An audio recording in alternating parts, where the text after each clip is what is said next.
Tu sais, parfois tout semble aller bien dans ta vie. Tu as un toit au-dessus de ta tête, des bonnes relations, un bon travail. Objectivement, on pourrait dire que tu as tout pour être tranquille.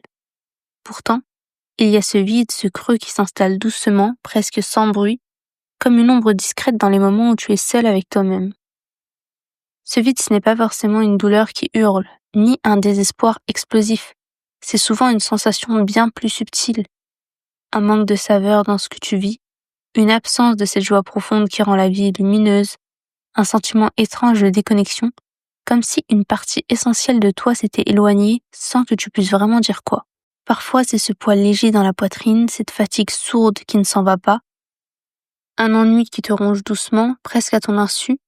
D'autres fois, c'est ce petit murmure au fond de toi qui t'interroge, te pousse à te demander pourquoi est-ce que je ressens ça alors que tout semble aller bien autour de moi. Ce vide, ce n'est pas un manque extérieur, ce n'est pas un déficit matériel, ni l'absence d'affection ou de réussite, non.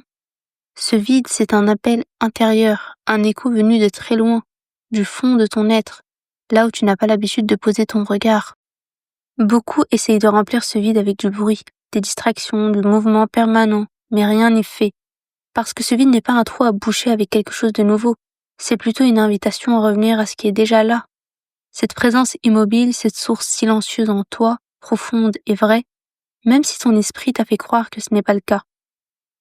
Et dans cette vidéo, je t'invite à ne pas fuir ce vide, ni à le juger, mais plutôt à aller l'observer.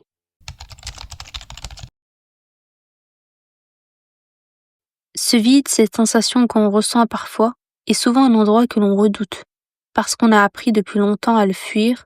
On remplit l'agenda, on regarde des écrans, on parle, on s'agite pour ne pas l'entendre. Mais c'est justement en l'évitant que ce vide grandit, comme une blessure qu'on refuse de soigner. Observer ce vide, c'est d'abord poser un regard doux et curieux sur cette sensation, sans jugement. C'est comme regarder une fleur qui pousse dans un coin oublié de notre jardin intérieur. Parfois la fleur est fanée, fragile, mais elle est là et elle a besoin d'attention. Imagine une amie qui traverse un moment difficile. Tu ne la repousserais pas, tu l'écouterais avec patience. Alors pourquoi ne pas faire la même chose avec cette part de toi qui se sent vide? Parfois ce vide se manifeste par un ennui profond, une lassitude, un sentiment d'isolement alors qu'on est entouré. Cela peut aussi être cette fatigue inexpliquée qui s'installe malgré un rythme de vie confortable. Tu peux te surprendre à te poser des questions comme « Qu'est-ce que je cherche vraiment ? Pourquoi est-ce que je ne ressens pas de joie alors que tout devrait aller ?» Ce vide peut être un appel à être reconnu par toi-même, à renouer avec ce que tu es au-delà des rôles, des responsabilités et des apparences. Accepter ce vide, c'est s'autoriser à ralentir, c'est cesser de remplir tous les espaces vides avec du bruit. Parfois, le silence est la meilleure des réponses. Et dans ce silence, tu peux commencer à entendre une voix plus profonde, une présence en toi qui ne réclame rien, qui ne demande pas d'effort, mais juste d'être accueilli.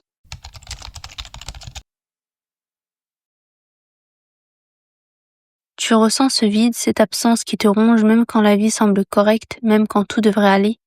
Ce vide n'est pas un hasard ni une faiblesse, c'est un signe très clair que quelque chose en toi est cassé, ou du moins déconnecté. En réalité, ce vide, c'est le résultat d'un désalignement profond entre qui tu es réellement, ton âme, cette essence, cette source vraie en toi, et la personne que tu montres au monde. Tu sais, dans la vie, tu peux te retrouver à faire des choses qui ne te ressemblent pas. Parfois, ce décalage vient d'une blessure émotionnelle, comme une trahison, un abandon, une déception énorme. Parfois, c'est un traumatisme que tu as enfoui si profondément que tu n'en as même plus conscience. Et à force de fuir ce qui est vraiment toi, de nourrir ton ego, ta tête, tes peurs, tes croyances limitantes et ce que tu crois être, te fait donc oublier l'essentiel qui est ton âme. Et ce vide, c'est le cri de ton âme qui ne reçoit plus la nourriture dont elle a besoin. Elle est assoiffée d'authenticité, de vérité, d'écoute, mais tu lui donnes des miettes de distraction, des routines, des masques, au lieu de la reconnaître pleinement. Tu peux être entouré, en couple, avec un boulot stable, une maison, des projets, tout ça c'est très bien. Mais si tu ne vis pas selon ta vérité intérieure, tu te sentiras vide. Et ce n'est pas une question de réussite ou d'échec, c'est une question de connexion. Et ce vide, c'est comme un GPS qui t'indique que tu es sorti de ta route. Et tant que tu ne regarderas pas cette alerte, tu tourneras en rond. Il faut donc oser regarder en toi, sans excuse. Ce n'est pas facile, certes, ça peut faire mal, mais c'est le seul moyen pour retrouver ta puissance et te remettre aux commandes de ta vie. Parce que crois-moi, ce n'est pas ton ego qui doit décider de ton chemin, mais ton âme. Alors pose-toi cette question. Est-ce que tu vis ta vie pour toi ou pour répondre à ce que les autres attendent de toi? Est-ce que tu nourris ton âme chaque jour ou est-ce que tu la laisses mourir de faim cachée derrière des faux semblants? Chaque personne a ses blessures, ses peurs, son histoire, mais au fond le vide vient toujours du même endroit, un manque de connexion à soi et à sa véritable essence. Et reconnaître cela, c'est déjà commencer à guérir. Sache que ce vide, tu ne peux pas faire comme s'il n'existait pas. Il ne disparaît pas parce que tu le refuses ou que tu l'ignores. Au contraire, plus tu fuis cette sensation, plus elle s'intensifie. Ce vide, il agit dans ta vie comme une faille invisible qui fragilise tout ce que tu bâtis. Il peut se traduire par une fatigue permanente, une perte de motivation, une colère sourde, une tristesse diffuse. Tu te retrouves à faire défiler ta vie en mode automatique, sans vraiment la vivre. Carl Jung disait, ce que tu refuses de voir en toi finit par diriger ta vie. Et c'est exactement ça. Ce vide, c'est cette partie de toi que tu refuses de regarder, cette blessure qui n'a jamais été soignée, ce décalage entre ton être profond et ce que tu montres au monde. Par exemple, tu peux te retrouver à faire un travail qui ne t'apporte aucune joie, mais tu restes parce que c'est ce qu'on attend de toi, parce que tu dois payer les factures. Tu peux te sentir prisonnier d'une relation qui ne te nourrit plus, mais tu persistes pour ne pas être seul.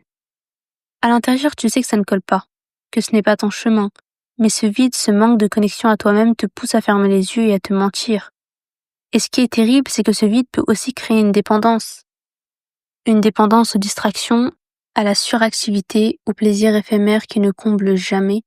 Tu peux enchaîner les soirées, les sorties, le travail, les écrans, les réseaux sociaux, tout pour fuir ce vide intérieur, mais rien n'y fait. Tu dois entendre ça clairement. Ignorer ce vide, c'est se condamner à une vie où tu n'es plus maître de rien. Une vie où ta véritable nature est étouffée. C'est la raison pour laquelle tu ressens ce mal-être diffus, cette impression d'être perdu même quand tout va bien en apparence.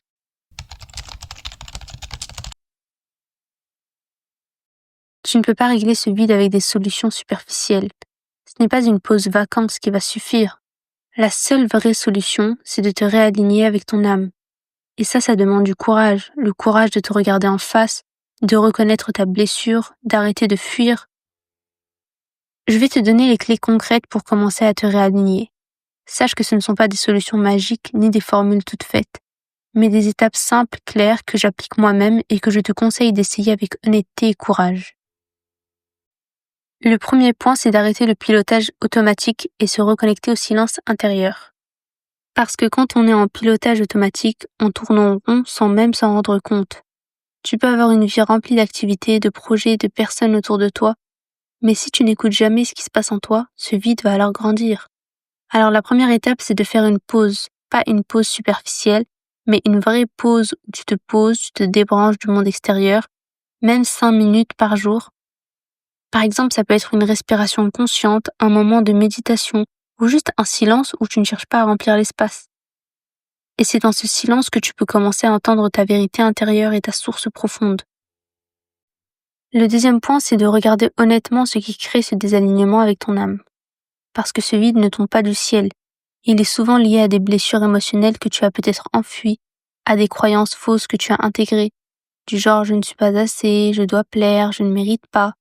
Par exemple, après un choc comme une rupture, un échec ou même un traumatisme d'enfance, tu peux te couper inconsciemment de ton essence pour survivre.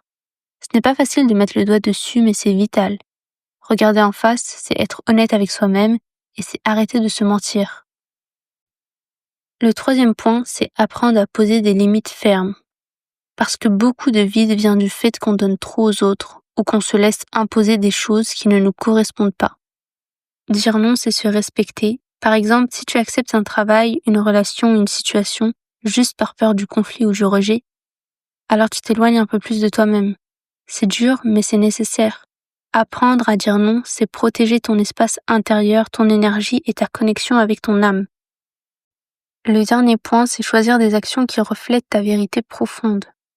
Parce que se réaligner, ce n'est pas juste une prise de conscience intellectuelle, c'est aussi un engagement au quotidien.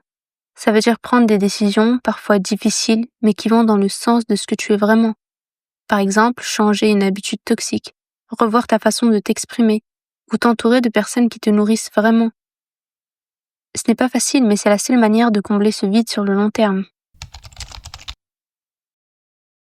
Ce vide que tu ressens, même quand tout semble aller bien, n'est pas une fatalité. Ce n'est pas un mystère inaccessible ni une punition. C'est simplement un signal clair, puissant, que tu es déconnecté de ta vraie nature, de ton âme et de ta source intérieure. Il est donc temps d'arrêter de chercher à combler ce vide avec des distractions, des validations extérieures ou des compromis. Tu as tout en toi pour te sentir complet, vivant et en paix. Mais cela demande du courage, celui de t'arrêter, de regarder honnêtement, de poser des limites et d'agir en accord avec ta vérité profonde. Comme l'a dit Carl Jung, celui qui regarde à l'extérieur rêve et celui qui regarde à l'intérieur s'éveille. Cette phrase résume tout. L'éveil vient de ce retour à soi, de cette reconnexion avec la source qui est en toi, ici et maintenant. Alors ne fuis plus ce vide, accueille-le comme une invitation à renaître, à te retrouver et à vivre pleinement. Et souviens-toi, ce chemin est unique pour chacun, mais que tu n'es pas seul.